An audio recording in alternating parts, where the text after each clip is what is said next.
ಕರ್ಜಿಕಾಯಿ ಅಂದರೆ all time favourite ಪ್ರತಿಯೊಬ್ಬರಿಗೂ ಕೂಡ.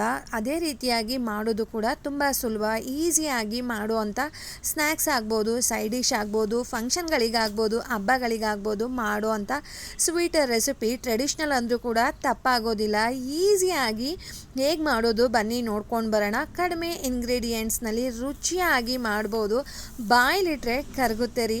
ಈ ರೀತಿಯಾಗಿ ಒಂದ್ಸಲ ಟ್ರೈ ಮಾಡಿ ನೋಡಿ, ಕಳೆದೋಗ್ಬಿಡ್ತೀರಾ, ಅಷ್ಟು ಚೆನ್ನಾಗಿರುತ್ತೆ. ನೀವೇ ನೋಡ್ತಾ ಇದ್ದೀರಾ ಎಷ್ಟು ಚೆನ್ನಾಗಿ ಬಂದಿದೆ ಅಂತ. ಅಷ್ಟೇ ಕ್ರಿಸ್ಪಾಗಿದೆ, ಸಾಫ್ಟ್ ಆಗಿದೆ. ಫಿಲ್ಲಿಂಗು ಕೂಡ ಅಷ್ಟೇ, ಬಾಯಿನಲ್ಲಿ ಇಟ್ಕೊಂಡ್ರೆ ಬಾಯಿ ತುಂಬ ಬರುತ್ತೆ, ಆ ರೀತಿ ಇರುತ್ತೆ.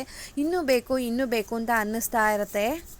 ಪೂರಿ ಹಿಟ್ಟಿಗೆ ಏನೆಲ್ಲ ಬೇಕು ನೋಡೋಣ ಬನ್ನಿ. ನಾನಿಲ್ಲಿ ಕಪ್ ಮೆಷರ್ಮೆಂಟಲ್ಲಿ ತೊಗೊಂಡಿದ್ದೀನಿ 1 ಕಪ್ಪಷ್ಟು ಮೈದಾ ಹಿಟ್ಟು. ಅದೇ ಕಪ್ಪು ಮೆಷರ್ಮೆಂಟಲ್ಲಿ ನಾನು 2 ಕಪ್ಪಷ್ಟು ಚಿರೋಟಿ ರವೆಯನ್ನು ಹಾಕ್ತಾ ಇದ್ದೀನಿ. 1 ಸ್ಪೂನು ಸಕ್ಕರೆ,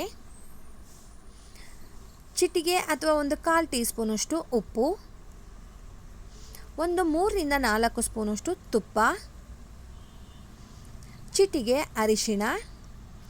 ಇಷ್ಟನ್ನು ಡ್ರೈ ಮಿಕ್ಸ್ ಮಾಡ್ಕೊಳ್ಳೋಣ. ಚೆನ್ನಾಗಿ ಮೈದಾ ಹಿಟ್ಟು ಎಲ್ಲ ಪ್ರತಿಯೊಂದು ಕೂಡ ಹೊಂದ್ಕೊಬೇಕು, ಆ ರೀತಿಯಾಗಿ ಡ್ರೈ ಮಿಕ್ಸ್ ಮಾಡ್ಕೊಳ್ಳೋಣ. ಈ ರೀತಿ ಮಾಡಿದ್ರೆ ಬಾಯಲ್ಲಿಟ್ರೆ ಕರ್ಗೋಗುತ್ತೆ, ಕ್ರಿಸ್ಪಾಗಿರುತ್ತೆ. ನೀವು ತಿಂಗಳು ತನಕ ಇಟ್ಟರೂ ಕೂಡ ಅದು ಮೆತ್ತವಾಗೋದಿಲ್ಲ, ಅದೇ ಕ್ರಿಸ್ಪಿನೆಸ್ ಇರುತ್ತೆ ಸ್ನೇಹಿತರೆ. ಈ ರೀತಿಯಾಗಿ ಒಂದ್ಸಲ ಟ್ರೈ ಮಾಡಿ ನೋಡಿ.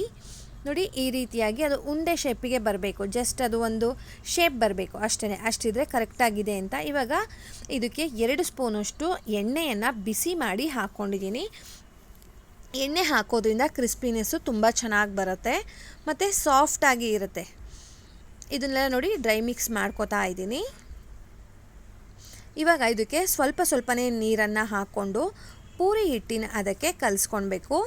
ಅಂದರೆ ಚಪಾತಿ ಹಿಟ್ಟು ಅಂತ ಹೇಳ್ತೀವಲ್ವ, ಅದಕ್ಕೆ ಕಲಿಸ್ಕೊಬೇಕು. ನೋಡಿ ಈ ರೀತಿಯಾಗಿ ಈ ಒಂದು ಕನ್ಸಿಸ್ಟೆನ್ಸಿ ಇತ್ತು ಅಂದರೆ ಪರ್ಫೆಕ್ಟಾಗಿದೆ. ಸ್ವಲ್ಪ ತೆಳುವಾಗಿಯೇ ಕಲಿಸ್ಕೊಳ್ಳೋಣ.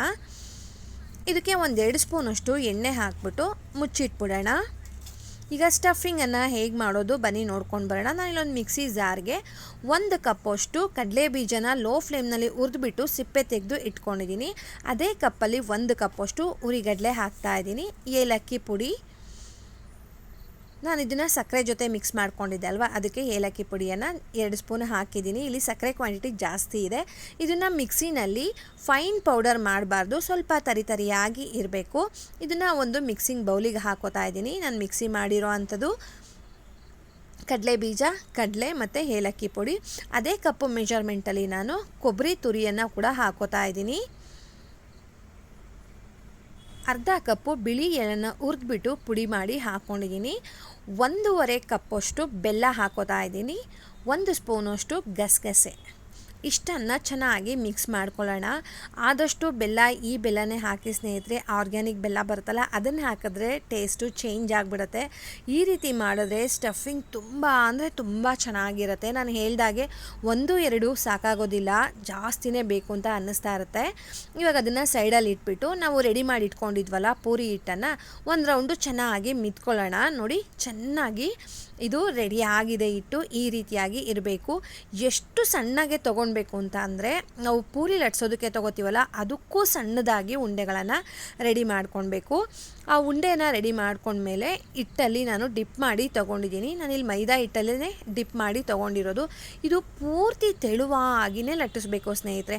ಪೂರ್ತಿ ತೆಳುವು ಅಂದರೆ ಟ್ರಾನ್ಸ್ಪರೆಂಟ್ ಆಗಿಬಿಡಬೇಕು, ಅಷ್ಟು ತೆಳುವಾಗಿ ಲಟ್ಟಿಸ್ಬೇಕು. ನೀವೇ ನೋಡ್ತಾ ಇದ್ದೀರಲ್ವ, ನೋಡಿ ಎಷ್ಟು ತೆಳುವಾಗಿ ಬರುತ್ತೆ ಅಂತ. ತುಂಬ ತೆಳುವಾಗಿ ಲಟ್ಟಿಸ್ಬೇಕು. ಅದು ಎಷ್ಟು ಸ್ಪ್ರೆಡ್ ಆಗುತ್ತೆ ಅಷ್ಟೂ ಕೂಡ ನೀವು ಲಟ್ಟಿಸಿ ನೋಡಿ, ಟ್ರಾನ್ಸ್ಪರೆಂಟ್ ಥರ ಕಾಣ್ತಾ ಇದೆ. ಸೊ ಇವಾಗ ಒಂದು ಪ್ಲೇಟ್ ಮೇಲೆ ಹಾಕ್ಕೊಂಡಿದ್ದೀನಿ ಆ ಪೂರಿಯನ್ನು. ಇವಾಗ ಇದಕ್ಕೆ ಸ್ಟಫಿಂಗನ್ನು ಫಿಲ್ ಮಾಡ್ತಾ ಇದ್ದೀನಿ. 1 ಸ್ಪೂನು ಅಥವಾ 2 ಸ್ಪೂನು ಆ ರೀತಿಯಾಗಿ ಹಾಕ್ಕೊಳ್ಬೋದು. ಅದು ಎಷ್ಟು ಹಿಡಿಯುತ್ತೆ ನೋಡಿ ಹಾಕ್ಕೊಳ್ಬೋದು. ನಾನಿಲ್ಲಿ ಸ್ವಲ್ಪ ದೊಡ್ಡದಾಗಿರೋವಂಥ ಸ್ಪೂನನ್ನು ತೊಗೊಂಡಿರೋದ್ರಿಂದ 1 ಸ್ಪೂನ್ ಹಾಕ್ಕೊಂಡಿದ್ದೀನಿ. ನೀವು ತಿಂಡಿ ತಿನ್ನೋವಂಥ ಸ್ಪೂನ್ ತೊಗೊಂಡ್ರೆ 2 ಸ್ಪೂನ್ ಹಿಡಿಯುತ್ತೆ. ನೋಡಿ ಇದನ್ನು ಈ ರೀತಿಯಾಗಿ ಸ್ವಲ್ಪ ಹಾಗೆ ಮಾಡಿದ್ರೆ ಅಷ್ಟು ಚೆನ್ನಾಗಿರೋದಿಲ್ಲ.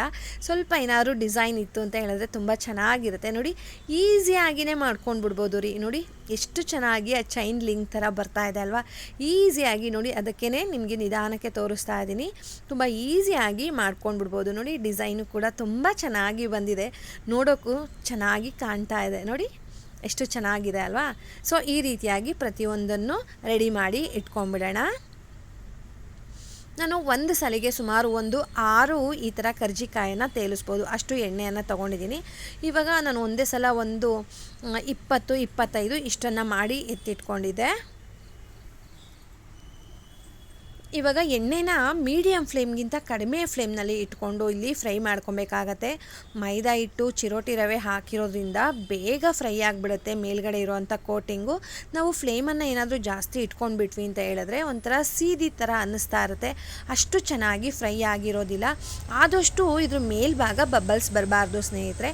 ಆ ರೀತಿಯಾಗಿದ್ದರೆ ತುಂಬ ಚೆನ್ನಾಗಿದೆ ಅಂತ. ಲೈಟಾಗಿ ಬಬಲ್ಸ್ ಬಂದರೆ ಏನೂ ತೊಂದರೆ ಇಲ್ಲ, ಜಾಸ್ತಿ ಬಬಲ್ಸ್ ಬರಬಾರ್ದು. ಇದ್ರ ಮೇಲೆ ಗುಳ್ಳೆಗಳೆಲ್ಲ ಬರುತ್ತೆ ಅಲ್ವಾ, ಆ ರೀತಿ ಬರಬಾರ್ದು. ನಾನು ಹೇಳ್ದಾಗೆ ಮೀಡಿಯಮ್ ಫ್ಲೇಮ್ಗಿಂತ ಸ್ವಲ್ಪ ಕಡಿಮೆ ಇಟ್ಕೊಂಡು ನೋಡಿ ಚೆನ್ನಾಗಿ ಇದು ಕಲರ್ ಚೇಂಜ್ ಆಗೋ ತನಕ ಫ್ರೈ ಮಾಡ್ಕೊಳ್ಬೇಕು ಸ್ನೇಹಿತರೆ. ಕಲರು ಚೇಂಜ್ ಆಗುತ್ತೆ ಮತ್ತು ಅಲ್ಲಿ ಎಣ್ಣೆಯಲ್ಲಿ ಬರ್ತಾ ಇರೋವಂಥ ಬಬಲ್ಸು ಕೂಡ ಕಡಿಮೆ ಆಗುತ್ತೆ.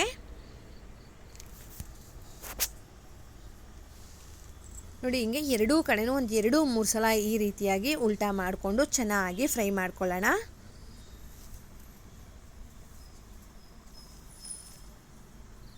ನೀವೇ ನೋಡ್ತಾ ಇದ್ದೀರಾ ಬಬಲ್ಸು ಕೂಡ ಕಡಿಮೆ ಆಗ್ತಾ ಬಂದಿದೆ. ನೋಡಿ ಆಲ್ಮೋಸ್ಟ್ ಇದು ಕೂಡ ಫ್ರೈ ಆಗಿದೆ. ಸೊ ಇದೇ ರೀತಿಯಾಗಿ ಪ್ರತಿಯೊಂದು ಇಬ್ಬೆನೂ ಕೂಡ ಚೆನ್ನಾಗಿ ಫ್ರೈ ಮಾಡಿ ತೆಗೆದುಬಿಡಬೇಕು. ನೋಡಿ ಇವಾಗ ನೋಡ್ತಾ ಇದ್ದೀರಾ ಅಲ್ವಾ, ಕಲರು ಕೂಡ ಚೇಂಜ್ ಆಗಿದೆ.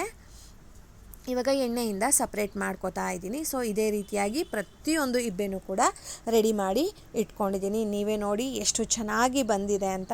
ತುಂಬ ಅಂದರೆ ತುಂಬ ಚೆನ್ನಾಗಿ ಬಂದಿತ್ತು. ನಾನು ಹೇಳ್ದಾಗೆ ತುಂಬ ಈಸಿ ಮೆಥಡು ಅಂತ ಹೇಳ್ಬೋದು. ಈ ರೀತಿಯಾಗಿ ಒಂದು ಸಲ ಟ್ರೈ ಮಾಡಿ ನೋಡಿ, ನಿಮಗೆ ಇಷ್ಟ ಆಗುತ್ತೆ. ಮತ್ತು ರುಚಿನೂ ಕೂಡ ಅಷ್ಟೇ, ನಾವು ಹಾಕಿರೋಂಥ ಸ್ಟಫಿಂಗ್ ಎಲ್ಲ ಕೂಡ ಅಷ್ಟೇ ತುಂಬ ಚೆನ್ನಾಗಿದೆ. ಕಡಲೆ ಬೀಜ ಆಗ್ಬೋದು, ಬಿಳಿ ಎಳ್ಳು ಆಗ್ಬೋದು, ಗಸಗಸೆ, ಕಡಲೆ, ಕೊಬ್ಬರಿ ಪ್ರತಿಯೊಂದು ಕೂಡ ತುಂಬ ಅಂದರೆ ತುಂಬ ಚೆನ್ನಾಗಿದೆ. ರುಚಿ ಕೂಡ ತುಂಬ ಚೆನ್ನಾಗಿ ಬರುತ್ತೆ.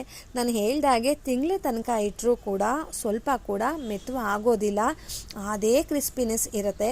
ಸೊ ಈ ಥರ ಒಂದು ಸಲ ಯಾರಾದರೂ ಟ್ರೈ ಮಾಡಿದ್ದೀನಿ, ಈ ವಿಡಿಯೋ ನೋಡಿ ಅಂತ ಅನ್ನೋ ಹಾಗಿದ್ರೆ ಕಮೆಂಟ್ ಮಾಡಿ. ಮಿಸ್ ಮಾಡಿದೆ, ನಾನು ವೆಯ್ಟ್ ಮಾಡ್ತಾ ಇರ್ತೀನಿ, ಮಿಸ್ ಮಾಡಿದೆ ನೀವು ಕಮೆಂಟ್ ಮಾಡಿ ಸ್ನೇಹಿತರೆ. ತುಂಬ ಚೆನ್ನಾಗಿ ಬರುತ್ತೆ. ಇದು ಹಾಳಾಯಿತು ಅನ್ನೋ ಪ್ರಮೇಯನೇ ಬರೋದಿಲ್ಲ. ಕರೆಕ್ಟು ಮೆಷರ್ಮೆಂಟಲ್ಲಿ ತೋರಿಸಿದ್ದೀನಿ, ಪರ್ಫೆಕ್ಟಾಗಿ ಬಂದಿದೆ. ನೀವೇ ನೋಡ್ತಾ ಇದ್ದೀರಾ. ಬಬಲ್ಸು ಕೂಡ ಅಷ್ಟೇ ಬಂದಿಲ್ಲ, ಎಲ್ಲೋ ಒಂದೊಂದು ಚಿಕ್ಕದಾಗಿ ಬಂದಿದೆ ಅಷ್ಟೇ, ಜಾಸ್ತಿ ಬಬಲ್ಸು ಕೂಡ ಬಂದಿಲ್ಲ. ನೋಡಿ ಇಷ್ಟು ಫ್ರೈ ಮಾಡಿಕೊಂಡ್ರೆ ಸಾಕು, ಪೂರ್ತಿಯಾಗಿ ಫ್ರೈ ಮಾಡೋಕ್ಕೆ ಹೋಗಬಾರ್ದು, ಪೂರ್ತಿ ಡಾರ್ಕ್ ಕಲರ್ ಬರೋ ತನಕ.